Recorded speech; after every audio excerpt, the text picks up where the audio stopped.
Welcome to the Tisha Show.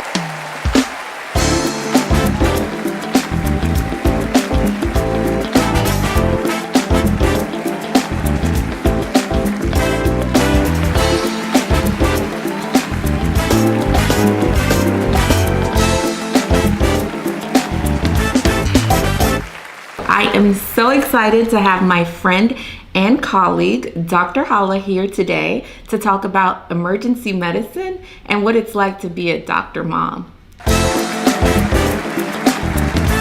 Hello, good to see you. Hi, nice seeing you. Awesome. Thank you for having me. Oh my God, it is so great to see you. And when I thought about the idea of this show, I'm so excited to have you as my first guest. I really wanted a space where physicians could feel comfortable showing patients who they really are. So we know you're emergency medicine, the founder of Physician Moms Group, one of the largest physician groups online. But who's Hala? I know. Well, Hala has changed a lot. I'll tell you that much, because I think a couple of years ago I would have answered that question so differently. I think before I defined myself by my career, and I think I've always just been really super motivated and had these really high expectations of myself and these goals, and I had this career path, and that kind of got thrown off by life. And so now I think when I'm asked to define myself, I think I define myself as a good person. I think it's just much more than a doctor. I think that a doctor is a teacher and a healer, and I think I had to learn to teach myself how to really be happy and heal kind of my own wounds over the last 15 years of kind of going through this path. But I think as far as definition, I define myself as a person of faith, first and foremost, and a mom, obviously, and then just a good friend. Like I'm my husband's best friend. I think I'm a good friend to most of the women in the group, especially to Tisha, who I'm so happy because I would have never known you had it not been for the internet. Yes.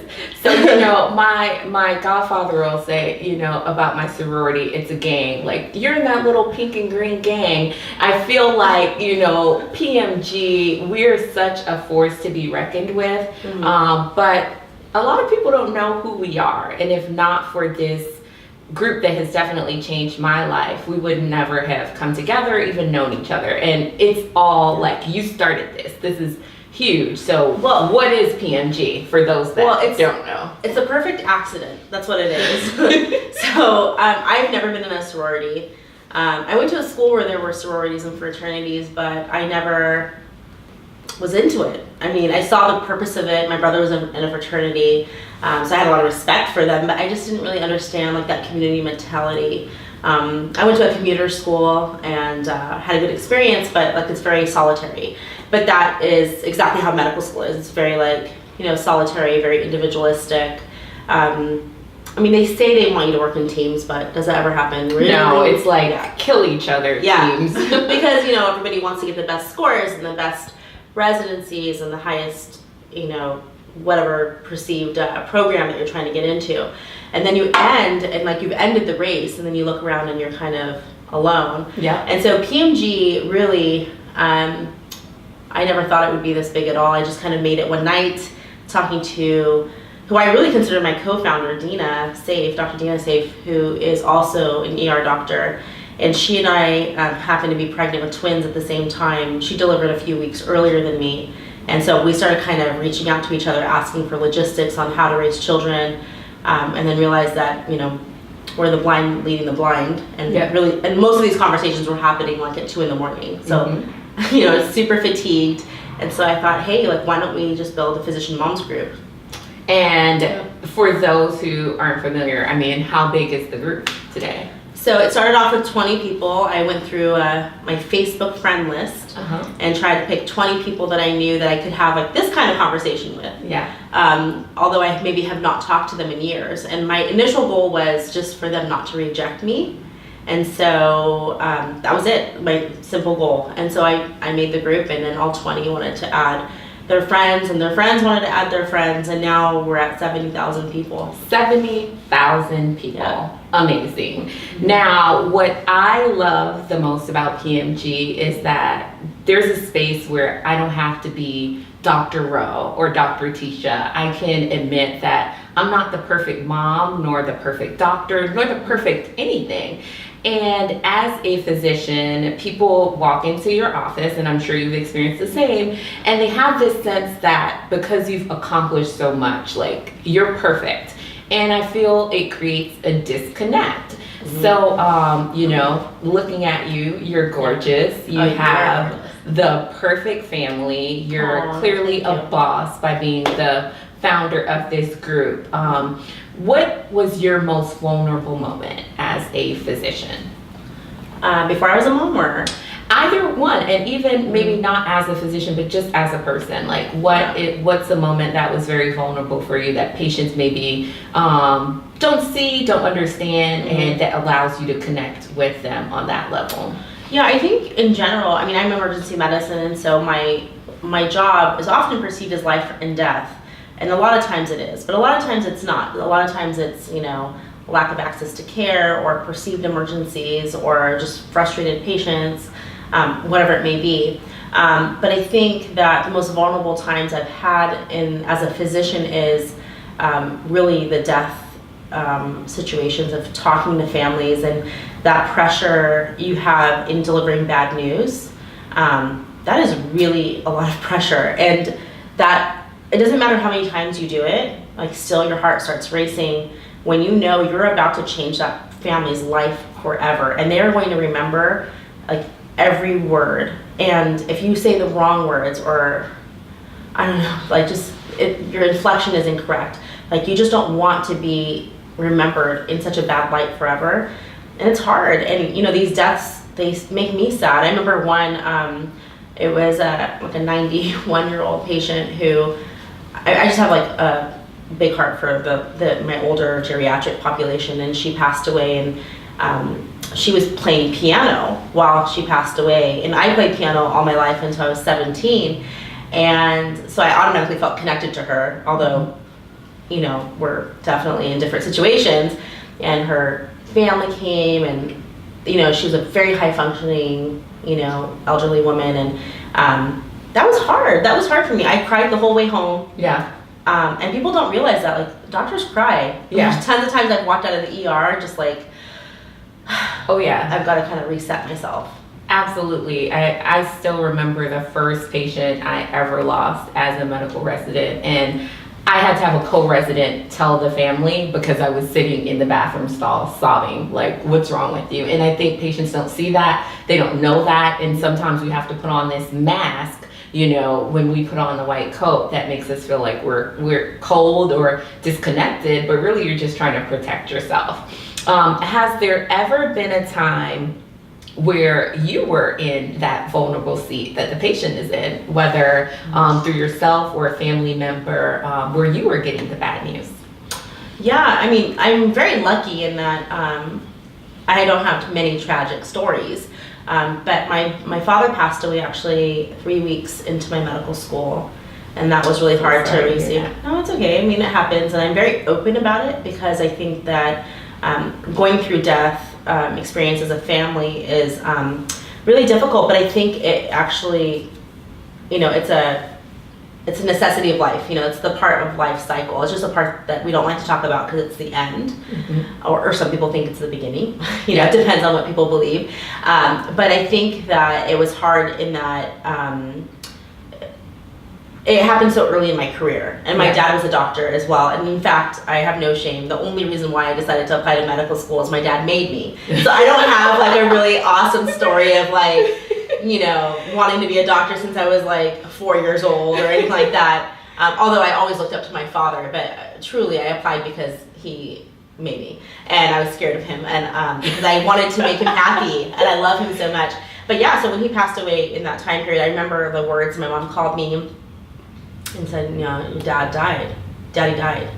And I was just like, I remember exactly like kind of where I was. And I think that moment makes me more aware of when I'm telling someone that someone died, that I remember like how my mom told me. I remember the inflection of her voice. I remember where I was. I remember how I was feeling. I remember what I did right after. I remember everything. I can replay it. Yeah. And so the only other like tragedy that I had is, so, I made it through medical school and, was, matched in emergency medicine, and I know my dad would be so proud of me. And went through it, finally like fought to have a family. I struggled through infertility for so many years. And when I was pregnant with my first daughter, which came really difficult after 7 failed IVF cycles. Oh my God, I cannot imagine. Thousands of dollars, tons of tears, lots of needles, 3 clinics, just amazing journey that women actually will go through. And I'm only one of many women. My mom actually was diagnosed with breast cancer. Oh wow. Yeah, and I remember my mom didn't even tell me. Well, she thinks she told me, but my brother told me. So my brother called me one day and said, "Hey, I want to tell you something, but you have to promise not to tell anybody." Yeah, that means you're going to tell someone. Yeah, the second so I'm you like, get okay. off the phone. So I'm thinking I'm going to call my best friend and my husband, right? Yeah. And so he's like, "Hey, listen, mom has cancer." Oh my And God. I think initially I was like kind of stunned because I had just lost my grandmother and I was pregnant, and this whole like gift of life was supposed to be so happy, and here we are like just with loss after loss. But my mom had many lumpectomies, which is, when they find cells that are abnormal and they start to take them out to make sure that it's not cancer. So we've already had these scares before. Yeah. But I told my brother, you know what, it's probably just another one of those scares. And he was like, no, it's not. It's the real deal. And she doesn't want to tell you.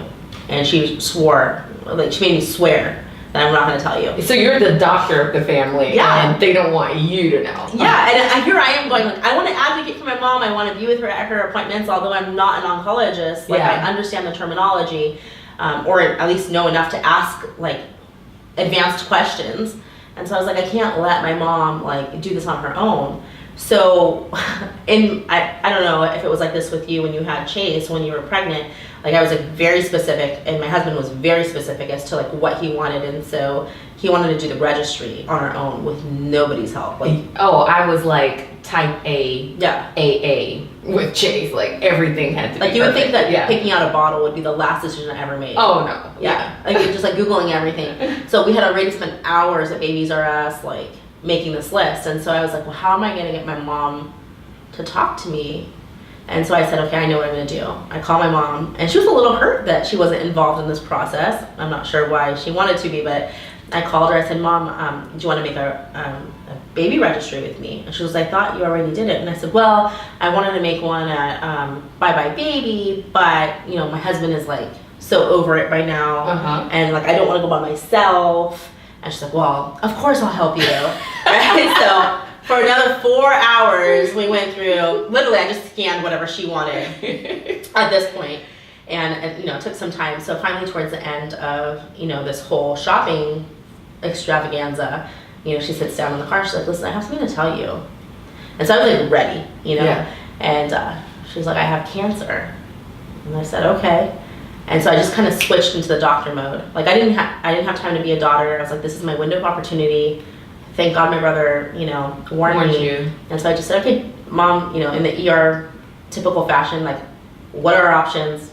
What are we going to do? Because we're going to attack this problem. Yeah. And so my mom definitely was like, well, I have this, consult with a surgeon. So she ended up actually having a mastectomy just like 3 weeks before I delivered my baby. Oh my God. Yeah. Oh my God. And how's she doing now? She's doing really good. Yeah. And she, it took her a while to heal. She is diabetic. She's also a smoker, and that's really, really hard to quit. And so that delays healing. Yeah. And so that was kind of it wasn't a rough process, it's just a longer process. Yeah. And now she's, she's got her vanity back. Yeah. And that makes me really happy. And so just last month, we took a trip. One of the goals of me going to medical school was to be able to provide for my family. And when I think family, I think like not only my husband and my kids, which I didn't have back then, but also like my mom, you know, and my brother, and be able to, you know, just kind of still move forward together. Yeah. And so one of the things I promised myself is that I would take my family on vacation. Yeah. I have no idea why that was such a priority, but finally, you know, 15 years after going through medical school, I was able to take the family on vacation last month.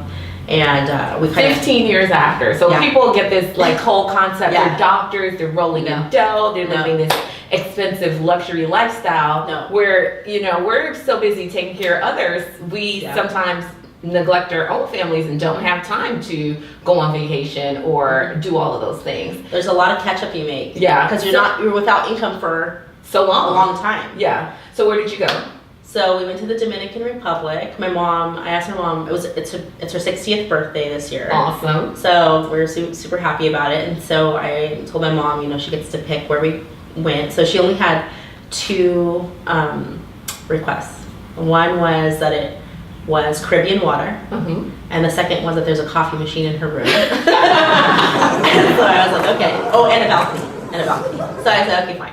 So we picked a place in Punta Cana in Dominican Republic, and we actually went, not the week of her birthday, which is in March, but we went the week of my dad's anniversary of his death. Oh my. Which marked the 15th year since, you know, I started medical school 15 years ago. Wow. And so we got to do exactly what he loved to do, which is be by the beach. He loved the Caribbean.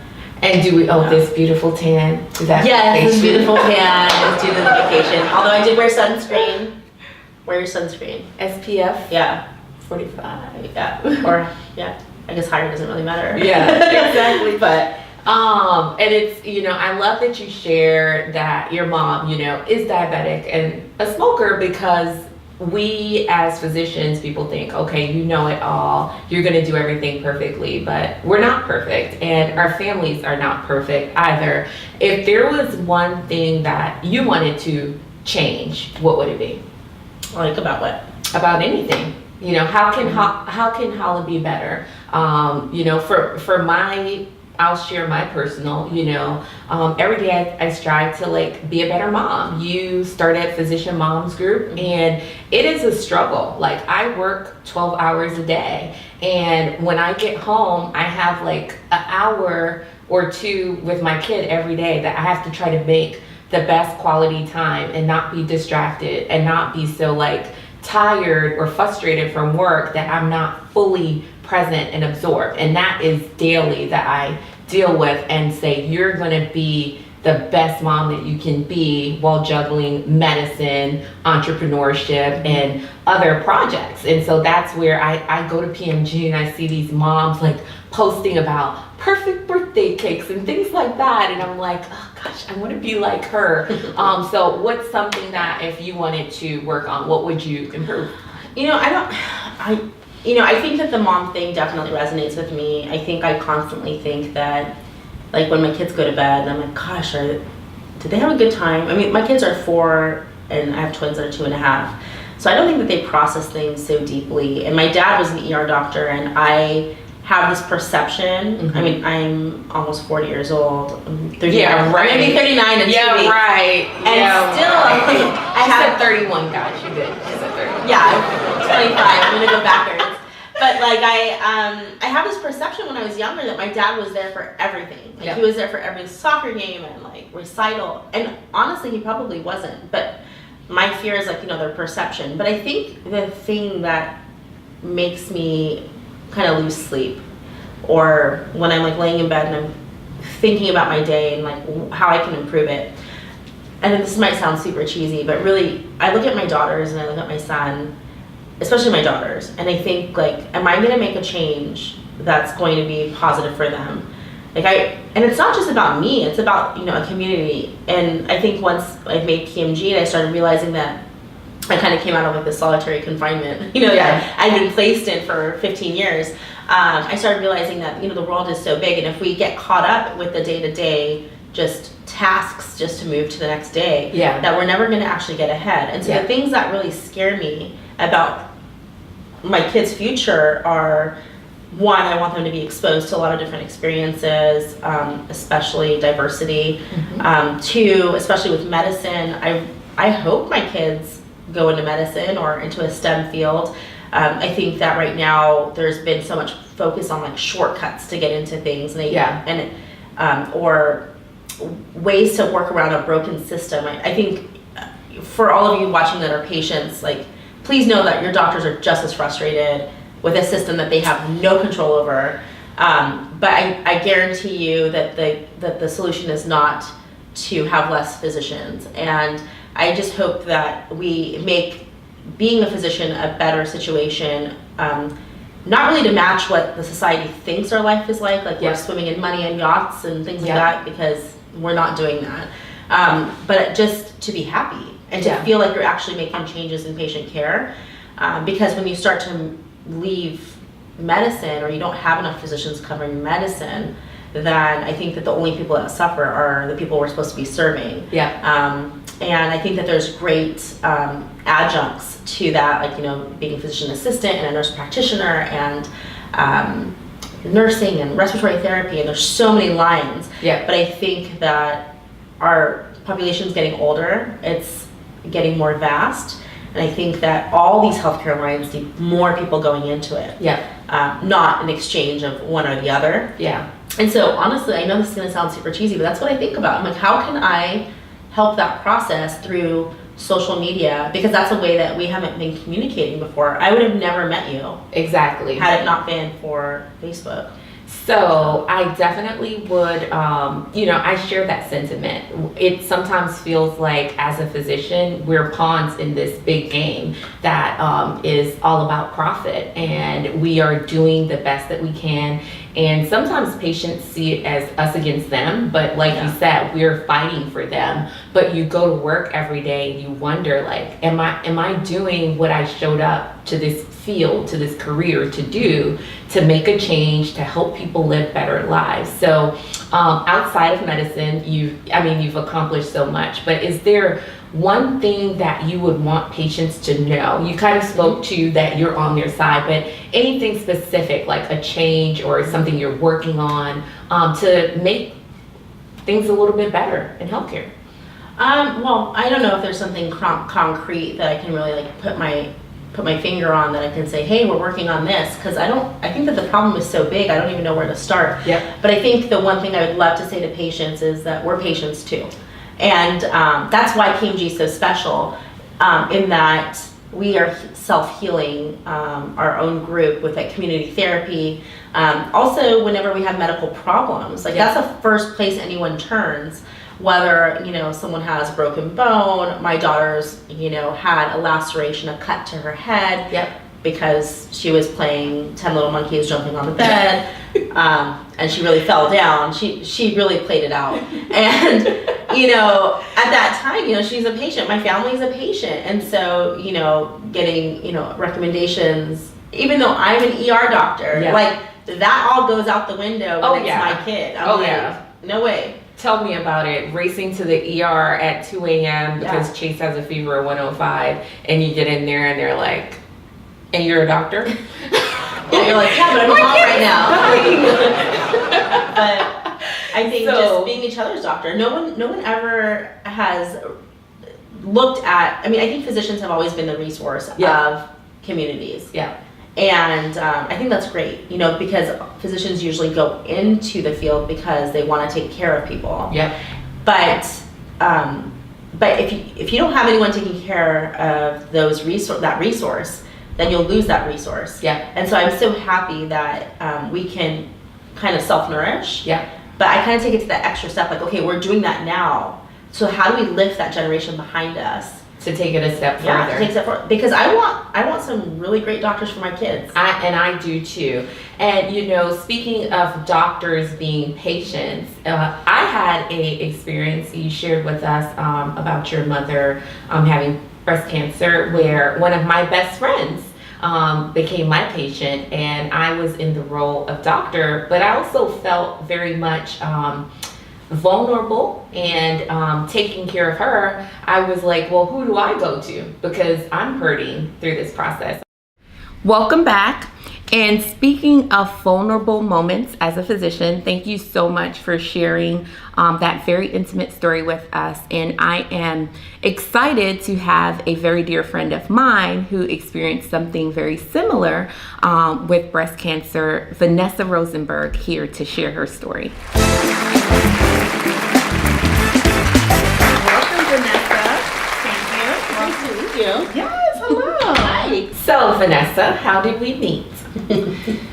Long story. It's funny because it sounds like I met her in a bar. And that's Physicians don't go to bars. What are you Exactly. talking about? It is a pre-physician We actually, truth be told, we actually met at a restaurant. And I had gone to the restaurant. I had just moved to Houston, and I didn't actually have TV yet installed in my apartment, and so I wanted to see the games, the football games. So I went to this restaurant super early. It was a Sunday, and I started watching the games. Had to see my Giants because I had just come from New York, New Jersey, and I'm sitting there for hours, and I'm noticing that this restaurant is filling up, and I'm sitting at a cocktail table by myself, and I felt so bad that I was like, oh, I don't want to mess with this poor waitress's tip and all. So I said, the next group that walks in, I'm going to invite them to share my table. And it happened to be that Tisha came in with her friends, and I told them, I said, you know, you guys are welcome to sit. I promise I won't talk to you. I won't, listen to your conversation. I'm just gonna be here. I just want to watch football, but you guys are welcome to use the table. And lo and behold, it probably took, maybe 10 minutes? In about 10 minutes, her and her friends are starting to slowly engage me. I don't know if I was smiling about something they were saying or what it was, but yeah, I'd say in about 15 minutes, there was that little synergy, and then from there, we all just started laughing and hanging out. Yeah, and before you knew it, it was the next stop and the next stop and the next stop, and we just had a great time and have been the best of friends ever since. And so, you shared with your mom that your mom didn't want to tell you, and I distinctly remember getting a call from Vanessa, and she's like, I need to show you something or tell you something. I don't remember the exact wording. And I, as a physician entrepreneur, I travel all the time. And I was on my way to DC. And she's like, we can just see each other when you come back. And for me, much like you said, friendships are extremely important to me. And I never want to be so busy that I'm not there for someone that I care about. And I'm like, no, we'll meet before I go. And we get to Black Walnut Cafe, I remember, and we're sitting there, and she's always smiling. I don't know what she means, like, was I smiling? You're always smiling, which is very good for attracting guys. And she, starts telling me, and she, lowers her bra a little bit and shows me, and I, like you said, I go into doctor mode. She's like, oh, well, this can wait. I'm like, boom, boom, boom. Nope. Yeah. Mammogram order. This is happening. This is that. And so then I'm off to DC. I'm calling, MD Anderson. I'm calling all of these places. But at the same time, I'm doctor, but I felt very much like a patient in that role, because at this point, she'd now become one of my best friends, and I'm like, hold on, this made me feel so vulnerable. So, how was it for you, how to be in that role, to have that experience, to have a friend as a doctor? Yeah, I'll be honest, it was a little difficult. I was kind of concerned initially because, how you kind of think that there's something and you wait a little bit, and I was like, oh, I don't want her to be upset. I don't want her to be mad. I didn't want you to, give me why didn't you tell me this last week? But at the same time, I also knew that, it was the right thing to do, and I knew I could talk to you about anything. And I think I even started to cry while we were at the restaurant, little tears, and she was so amazing. Like you said, the friendship part comes through. And yes, you're a doctor, but you were a friend first, and you've always been like that. So thankfully, I think I was more worried about you at one point when, because at first, you just hope it's nothing. Yeah. You hope it's, oh, no, let's see. Or we'll tackle this easy, 1, 2, easy peasy. And it wasn't 100% easy peasy. And I think there was a point where I was more worried about her being worried about me. But no, I think it's probably just when you think you can't get closer, Yeah. you become closer friends. Absolutely, Yeah. absolutely. So this is Aunt Vanessa to Chase at this point. Having gone through and lived through that experience, you know, I am one of your many physicians at this point. This show is all about us as physicians making better connections with patients and, you know, being open and vulnerable to be able to take better care. Is there anything, not specifically for me, but just doctors as a whole, or your experience as a patient, that you would want doctors to know, like, this is how you should do it, you know, this is the what feels good as a patient to receive? Yeah, I think one thing I've come to appreciate, and for doctors, I think your team is going to be a critical portion of your patient's success.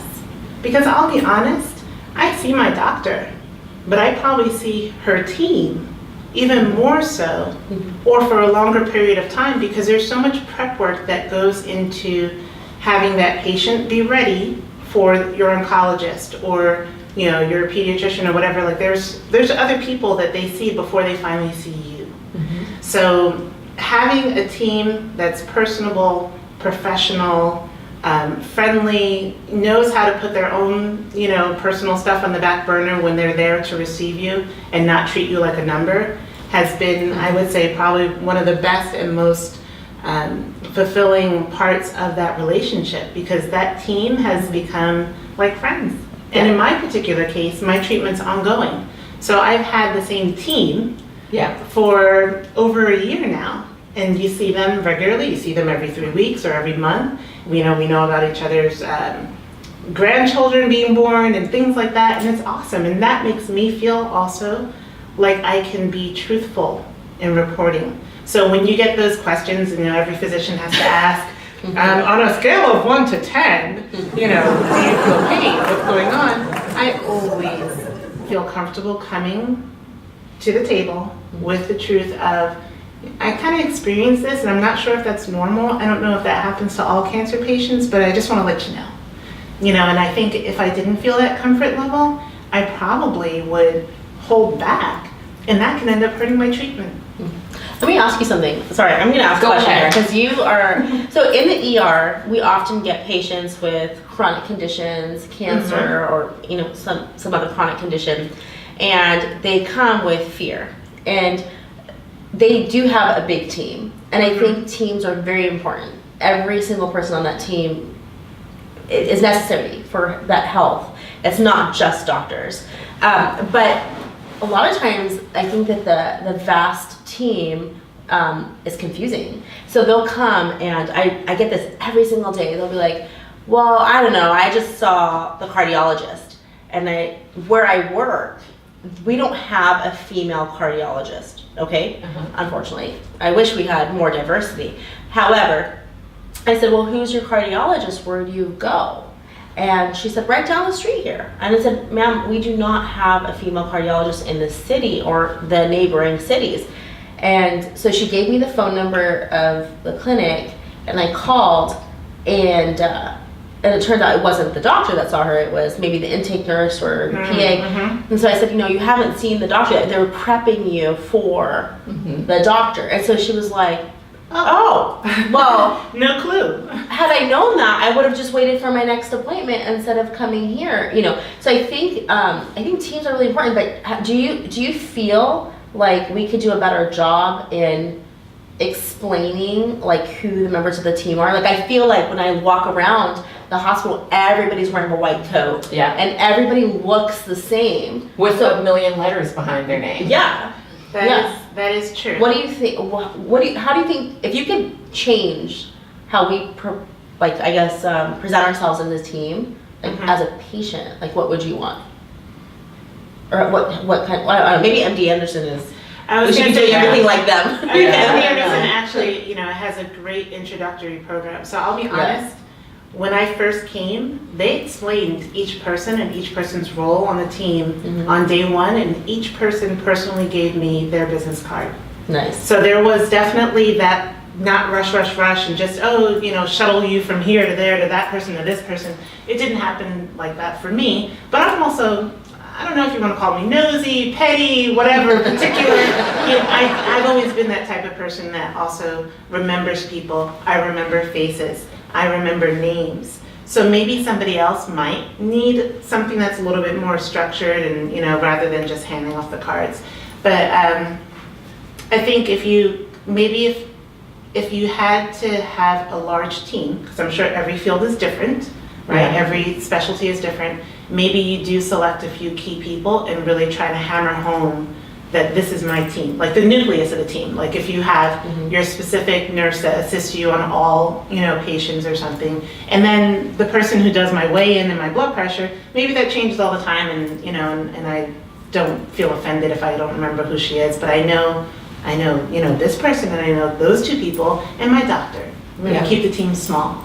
How important are credentials for you as a patient? That's a good So question. I see, healthcare evolving, and I see some positives about the evolution of healthcare, and I see some drawbacks too, where sometimes we're putting numbers in front of other things that are important. So does it matter to you if you see a medical doctor, a nurse practitioner, a physician's assistant? Are they all equal to you as a patient? Like, how important is it what school your doctor went to, where your doctor went for medical residency and training? Or do you assume that if, someone employed this person and assigned them to your care, you take that at face value that they are competent for the job? Tricky. Do you even know all those things? Because before I was a doctor, I didn't know all of these things. Like I didn't know the questions to ask to determine whether. Because I'm not going to go on Yelp reviews. I think Yelp reviews are ridiculous because people only leave Yelp reviews when they're mad. Something bad. And a lot of times they're angry about things that there's no control over, like insurance or the front office staff. They didn't like how they were talked to. But what? Yeah, I'm interested to see what makes a difference to you. Like how do you define a good doctor if you don't know who they are? Like just you're evaluating.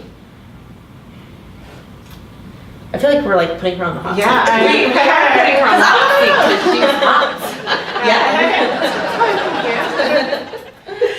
You know what? It's funny because I don't have to pick doctors too often. Yeah. I had a fairly healthy life prior to, and most things actually I think come via referral. And I've also been blessed because I've always been circulated by medical people. My father was a nurse, a male nurse. Awesome. My mother was also a nurse, and she was actually a CNM, so she was a certified nurse midwife who did, basically she was there hand in hand with OBGYN, always around those. She was a director of Planned Parenthood. She was a director of midwifery at a hospital in New York. So the things, whether it's from being a kid and trying to get a doctor's note, although I wrote the best doctor's notes for other people, let me tell you. But I know my mother wasn't a doctor, but people respected her as such. And she should. And I feel that if you come with the years of experience as well as you've done your studying and all, because there's knowledge is knowledge. Yeah. I can deal with being with that person just as well as I probably could deal with being, with a doctor. So if something happened that a day that I had an appointment and I've seen, the nurse and it's someone who I have confidence in, I probably would be okay with accepting her saying, okay, I'm going to talk with Dr. So-and-so. We probably need to get you a prescription for such and such and, and send me on my way. And I don't think I would be offended. I don't think I would be hurt. And that's a team approach though. And that's exactly how it's supposed to be. Yeah. And the thing I love the most about what you said is relationship, credentials, and experience. And I think those are three key components of the doctor-patient relationship.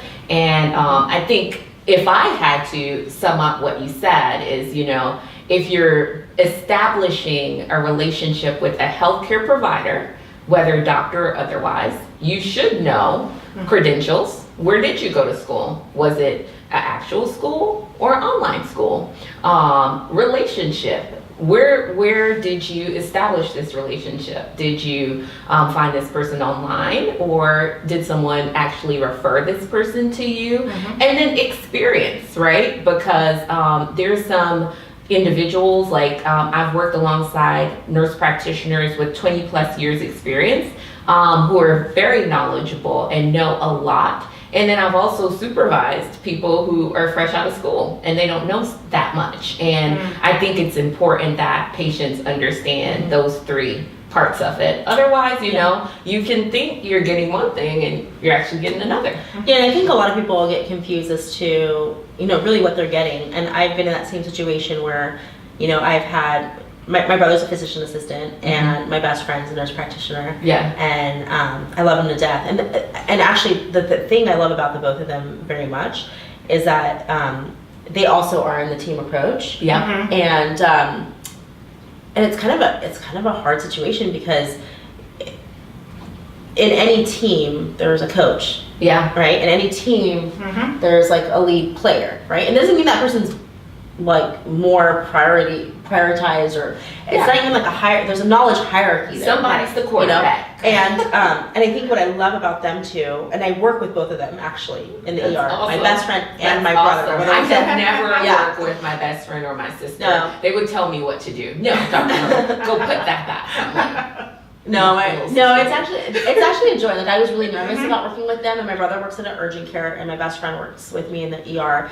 And what I love about them is that they know what they don't know, and that is like, I don't know if it's just maturity. And that's why it's funny, because you know, as soon as you even started, right before you spoke, the one thing that I was thinking that I would love to get out there, you know, to folks, I think as patients, we need to understand that there's no harm in a second opinion, but not the second opinion outside. It doesn't mean you have to go and find another doctor, but I feel you should respect when the people who are taking care of you want to get a second opinion. What I fear is that we're gonna lose that art of humility. Yep. In medicine, whether you're a doctor, a PA, and nurse practitioner, RT, I don't care. Yeah. Because honestly, when I'm at the bedside, Yeah. everybody that's there is important, and everybody's looking at different things because we all had different training. I have never been a nurse. Yeah. I have never been a PA. I've never been an RT. I've never been anything else. You know, I've been a doctor and I worked at Disneyland. That's my experience, you know? And so I'm looking at the nurses to help me, and I'm looking at all of these, you know, team members to use their experience. But I can't And that's your safety net, right? And I can't. And that's how I've always felt about it. Remove the egos and let's all work together. But stop, pause, wait a minute. You worked at Disneyland? Yeah, I did work at Disneyland. And I was actually Not very to happy insult, there. but were you actually, you know, the person who's standing there next to the, are you tall enough to ride this? And Yes, I you was. I saying worked you're on the not. attractions. I was tall enough by that time to ride everything, but no, I worked in attractions. I was the button pusher for many years, and I went into scheduling, and I loved it very much. And then my dad put his foot down and said, "You need to get, you know, a career in medicine because the whole economy's gonna crash." And I don't know. That's so funny. You know, I remember my days before medicine working as a telemarketer. Hello. Really? Can I speak to such and such has died. Oh, really? Can I speak to the next in charge? Oh yeah, everyone's at the funeral. I'm like, somehow That's I don't awkward. believe that this has actually happened. You would get all the stories ever just to be hung up on. But you know, I love that, you know, Life Before Medicine does prepare us to just be more relatable. Yeah. And so speaking of being relatable, I think, you know, could you share one funny moment in medicine? And Vanessa, I'll give you some time to think about it, but I invite you to share one funny moment with us. Oh my gosh, this is the hardest question I've ever been asked. A funny moment. A time where we weren't so perfect, where we maybe made a mistake and you Okay, just had to I have- laugh at yourself. I have one that's super embarrassing. Really embarrassing. It can't be worse than one of mine, and No. I'll share after. I'm pretty sure mine is worse. When I was my first year out of residency, so, you know, for doctors, they go through college, which is usually 4 years, and then medical school, which is another 4 years. I did 5 years because I taught for a year. And then you do residency, which is another 4 years. And so by the time you get out, you know, you're so tired. And I was working my my first year out, which is called attending. Uh-huh. And I'm telling you like you don't know, but Yeah. just for people who are watching. And I was working a night shift, and I was so like just tired. I was tired. I mean, just drained. Like you like think back at how many years you've been working, and so not that I'm really super old, but you know, in 15 years. And so, anyways, I went into the patient's room. It was late at night, and in the ER, and I walked in, and the family's there, and the patient's there, and I can tell when I walked in, they're already kind of like, this girl looks like she's 12, you know, and you know, you already know that you have to prove yourself even more that you're really a physician. And so I'm talking to them, and you know, really, you know, trying to make sure I'm articulate, and I reviewed the plan, okay? And so this is a private room in the ER. And so I turn around to walk out of the room, and instead of opening the door to get out of the room, I knocked on the door and said, hello? So embarrassed. And then I realized that I was still inside the room. I opened the door and quickly walked out. And, you know, if that patient is watching, I promise I do have it together. Yeah, I do that like once a week in my office, where I stand outside the door and knock on the door and wait for someone to say hello. So at least it's only happened to me once. It was really embarrassing. Awesome. Vanessa? I don't really have anything too funny, but I had two small things. One of them was when we were talking about team, and this kind of goes back to what I was saying about you trust your team. I came for my visit before you start a round of chemotherapy and your cycle. You always meet with your team first. So I came in that day, I go through my usual and get weighed and the blood pressure and this and that, and my doctor's nurse came in, and she normally does the check, all the touching to check the and this and that. And she's like, okay, so that's great, everything's good, la la la. And she said something, and I guess I was listening, but not listening at the same time. And so when she went out, I decided to put on my clothes and I left. So I got dressed and everything and walked out the door. And then later on, I find out that they've been looking for me. They're like, where did she go? Like they had lost a patient. And then finally, somebody called me and they're like, where are you? I'm like, oh, I'm downstairs. I'm getting in the car. I'm getting ready to leave or do something. And they're like, no, come back. Dr. B is waiting for you. So I had to go and come back upstairs. But it was like the biggest laugh because they're like, from now on, every time we finish, every time we finish the part with the nurse, she's like, now don't leave. Or I'm saying, okay, I'm not going to leave. I'm going to wait for Dr. B. But I would say that was probably like one of the funniest little medical things. Yeah. I don't know what was in my head, but for some reason I just felt, but I think that was that comfort that I felt like she gave me my, my test results. We went over stuff. I answered all the questions, and I'm like, okay, I'm good. I'm out. Awesome. Well, thank you both for being my first guest on the show, and for those listening and watching, I hope you see under the white coat, doctors are just like you. Yeah.